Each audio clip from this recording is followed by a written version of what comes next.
sur les orientations de la nouvelle majorité travailliste en matière de politique étrangère et les perspectives au niveau des relations du Royaume-Uni avec le Maroc.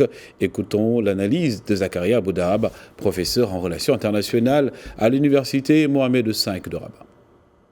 Moi, il m'a semblé que la formule qui a été utilisée par M. Starmer est révélatrice de ses intentions. Premièrement, il a dit d'abord le Royaume-Uni. Donc, c'est l'État anglais d'abord. Deuxièmement, le Parti travailliste. Qu'est-ce que nous comprenons par rapport à cette phrase qui est extrêmement importante? D'abord, les cadres stratégiques vont être maintenus. Les alliances, les orientations majeures de la politique étrangère britannique, évidemment. Je ne parle pas de la politique intérieure, puisque votre question concerne la politique étrangère, et puis par rapport aussi au Maroc.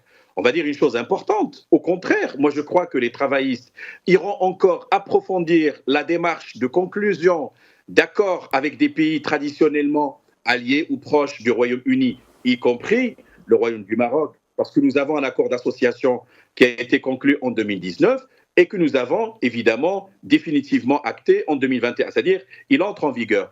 Donc par ailleurs, je le crois fort bien, comme on dit en politique publique, il y a la dépendance au chemin emprunté, c'est-à-dire the path dependence, comme on le dit en politique publique. Il y a un traçage, il y a une direction stratégique, il y a des engagements internationaux.